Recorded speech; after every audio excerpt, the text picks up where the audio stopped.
Open When, a companion for life's twists and turns. Introduction: the unwritten map of the human experience. Imagine for a moment that you are standing in the middle of a vast, uncharted forest. The trees are tall, the shadows are long, and the path you were following has suddenly vanished beneath a carpet of fallen leaves. You feel a cold prickle of panic at the back of your neck.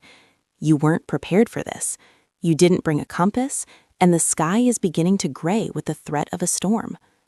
This forest is your life. The missing path? That's the twist or the turn that you didn't see coming. Maybe it's a sudden heartbreak, a career setback, a wave of anxiety that hit out of nowhere, or simply the heavy, inexplicable fog of a low mood that makes getting out of bed feel like climbing Everest. Most of us spend our lives trying to avoid the forest. We want the clear highway, the sunny beach, the predictable routine. But Dr. Julie Smith, a clinical psychologist who has become a global beacon of mental health wisdom, suggests that the forest is inevitable. The goal isn't to avoid getting lost. The goal is to have an open when kit, a psychological survival guide that you can reach for when the world starts spinning. In her book, Open When, a companion for life's twists and turns, Dr. Julie provides exactly that. This isn't just a book you read once and put on a shelf. It is a companion. It is a set of letters from a wise, empathetic friend who also happens to have a deep understanding of the neurobiology of your brain. It's about the things nobody told us before we entered the messy reality of adulthood. In this audio journey, we aren't just summarizing a book. We are building a toolkit. Over the next 5 chapters, we are going to explore the emergency protocols for panic, the long game strategies for low mood, the complex dance of human relationships, the trap of perfectionism, and the ultimate anchor of self-acceptance. If you feel overwhelmed today, or if you just want to be better prepared for tomorrow, settle in. Let's open the first letter together. Chapter 1: The Emergency Room of the Brain, Navigating Panic and Acute Anxiety. We begin at the peak of the mountain, or perhaps the bottom of the pit. Chapter 1 is dedicated to those moments when your internal alarm system is screaming. This is the open when you feel like you can't breathe, or open when your thoughts are racing. To understand panic, we have to look at the ancient brain. Dr. Julie Smith explains that our brains are essentially outdated software running on modern hardware. Thousands of years ago, if your heart started racing and your palms got sweaty, it was because a predator was nearby. Your amygdala, the small almond-shaped alarm center of the brain, was doing its job, pumping your body with adrenaline and cortisol so you could run or fight. The problem in the 21st century is that the amygdala can't tell the difference between a saber-toothed tiger and a snarky email from your boss. It can't distinguish between a physical threat and a social one. So it triggers the same fight, flight, or freeze response. When you are in the middle of a panic attack, your prefrontal cortex, the logical thinking part of your brain, effectively goes offline. You cannot logic your way out of a panic attack because the part of the brain that does logic has left the building. This is why Dr. Julie focuses on physiological intervention. You have to talk to your brain in the language it understands during a crisis, the language of the body. We explore the vagus nerve, the long internal highway that controls your parasympathetic nervous system, the rest and digest mode. One of the most powerful tools in your Open When kit is the extended exhalation. When you breathe out longer than you breathe in, you are sending a physical signal to your brain that says, if I were truly in danger, I wouldn't be able to breathe like this. It is a biological override switch. But the work doesn't stop there. Anxiety often thrives on catastrophizing. This is the internal monologue that says, what if I lose my job? What if everyone hates me? What if I never feel okay again? Dr. Julie introduces the concept of the emotional forecast. Just as you wouldn't stand in the rain and scream at the clouds to stop, you must learn to stand in your anxiety and realize it is a weather pattern. It is uncomfortable, but it is not a permanent state of being. We also dive into the grounding techniques, the 5-4-3-2-1 method, which forces your brain to re-engage with the physical world through your senses, pulling you out of the terrifying future tripping of the mind. By the end of this chapter, you will understand that anxiety is not a sign that you are weak. It is a sign that your brain is trying very hard to protect you, albeit in a very unhelpful way. You are learning to thank the alarm system for its service and then gently turn the volume down. Chapter 2. The Fog of the Low Energy State, Reclaiming the Will to Move. If Chapter 1 was about the fire of anxiety, Chapter 2 is about the ice of low mood. This is the open when you can't find a reason to get out of bed, or open when everything feels pointless. Low mood is one of the most misunderstood experiences in human psychology. We often treat it as a lack of willpower, but Dr. Julie Smith frames it as a low energy state. Sometimes your brain decides to pull the shutters down. It's a conservation mode. But if we stay in that mode for too long, it becomes a self-perpetuating cycle. This is the vicious cycle of inactivity. When we feel low, we lose interest in things. Because we lose interest, we stop doing them. Because we stop doing them, we lose the hits of dopamine and serotonin that come from achievement and connection. This makes us feel even lower, which makes us withdraw even further. The antidote, while simple to explain, is incredibly hard to execute: behavioral activation. Dr. Julie emphasizes that we have been sold a lie about motivation. We think motivation is a lightning bolt that strikes us, and then we go for a run or finish that project. But in reality, motivation is a byproduct of action.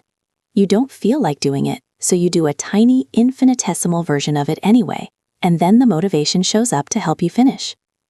In this chapter, we discuss the power of the 5-minute rule. Can you do the thing for just 5 minutes? Usually, the answer is yes. Once the 5 minutes are up, your brain's chemistry has already begun to shift. We talk about the importance of biological basics: sleep, light exposure, and movement. Not as self-care luxuries, but as the actual fuel your brain needs to function. We also address the inner critic that thrives in low mood states. This is the voice that tells you that you are lazy, that you are failing, and that you should be over this by now. Dr. Julie teaches us to treat this voice like a default setting on an old computer. It's just code. It isn't the truth. We explore self-compassion as a clinical tool, not just a soft sentiment. Self-compassion is the oil that reduces the friction of life. When you stop beating yourself up for feeling low, you free up the energy you need to actually move forward. This chapter is about the long game. It's about building the scaffolding that keeps you upright when the foundation feels shaky. You are learning that you don't need to feel good to do good things for yourself. You are learning to be your own supportive coach, rather than your own harshest judge. Chapter 3. The Human Connection and the Void of Loss. Navigating Grief and Relationships. Life's most painful twists and turns almost always involve other people. This is the open when you've lost someone, open when you've been rejected, or open when you feel utterly alone. Dr. Julie Smith handles the topic of grief with a profound tenderness. She reminds us that grief is not a task to be completed, it is an experience to be integrated. We often look for the 5 stages of grief as if they are a linear map, but Dr. Julie clarifies that they are more like a bowl of spaghetti, all tangled and messy. You might feel acceptance on Tuesday and bargaining on Wednesday. The open for grief is about expansion. There is a famous psychological metaphor that grief is like a ball in a box with a pain button. In the beginning, the ball is huge, and every time you move, it hits the button. Over time, the ball doesn't necessarily get smaller, but the box, your life, gets bigger. You build more life around the grief. You learn to carry it, rather than waiting for it to disappear. Then we pivot to the living, relationships and boundaries. Why is it that the people we love the most can also hurt us the most? We delve into attachment theory, the way our early experiences with caregivers shape how we seek safety in our adult relationships. If you have an anxious attachment, a twist in a relationship feels like an existential threat. If you have an avoidant attachment, you might pull away just when you need people most. Dr. Julie provides the open for conflict. She teaches us that rupture is inevitable, but repair is where the magic happens. A healthy relationship isn't one without fights. It's one where both people are committed to coming back to the table and saying, "I'm sorry for how I showed up. Can we try again?" We also tackle the open for loneliness. In an age of digital noise, many of us are starving in a buffet of connection. We have 1,000 friends on social media, but no one to call at 2 a.m. We talk about the difference between solitude, being alone by choice, and loneliness, the painful gap between the connection we have and the connection we need. You will learn how to build social capital and why vulnerability is the only bridge to true intimacy. This chapter is about finding your footing in the world of others, learning when to hold on, and equally importantly, learning when and how to let go. Chapter 4. The Performance Trap and the Stress Cycle. Surviving the Pressure to be Perfect. We live in a culture that worships the hustle. We are told that if we aren't constantly growing, achieving, and optimizing, we are falling behind. This is the open when you feel like a failure, open when you're burnt out, or open when you struggle with imposter syndrome. In this chapter, Dr. Julie Smith deconstructs the physiology of stress. Stress is not just a feeling, it is a physical state. When we are chronically stressed, our bodies are in a constant state of red alert. This leads to decision fatigue, irritability, and eventually the total shutdown known as burnout. A key tool here is the window of tolerance. This is a psychological concept that describes the zone in which we can effectively handle emotions and stress. When we are hyper-aroused, we are anxious and reactive. When we are hypo-aroused, we are numb and shut down. Dr. Julie shows us how to stay within our window and how to gently expand it over time. We then address the open when for failure. For many of us, failure feels like a stain on our identity. We think, I failed, therefore I am a failure. Dr. Julie uses cognitive behavioral therapy, CBT, principles to help us decouple our worth from our performance. You are not your GPA, your salary, or your social media following. Failure is simply a data point. It tells you what didn't work so you can try something else. This leads us to imposter syndrome, that nagging feeling that you've just been lucky and that at any moment everyone will realize you don't know what you're doing. Dr. Julie reminds us that almost everyone feels this way. Even the most successful people in the world are often faking it till they make it. The trick isn't to make the feeling go away, it's to invite it to sit in the passenger seat while you keep driving the car. We also explore the difference between values and goals. A goal is a destination you reach, like getting a promotion. A value is the way you want to behave as you move through life, like being hardworking or kind. If you focus only on goals, you will feel empty once you achieve them. If you focus on values, every day becomes a success, because you can live your values right now, regardless of the outcome. This chapter is about lowering the bar of perfection so you can actually raise the bar of your well-being. It's about learning that done is better than perfect, and that your rest is just as productive as your work. Chapter 5. The Anchor of Resilience, Acceptance, Self-Worth, and the Long Journey Home. We reach the final letter in the kit. This is the open when you don't know who you are anymore, or open when you're ready to build a better relationship with yourself. This chapter focuses on the core of Dr. Julie Smith's philosophy, self-acceptance. We often think of self-improvement as a process of fixing ourselves. We think that if we just lose 10 pounds, get the right job, or stop being anxious, we will finally be worthy. But Dr. Julie argues that true change can only happen from a foundation of acceptance. If you are trying to change out of self-hatred, the change won't stick. You have to accept the now you to become the future you.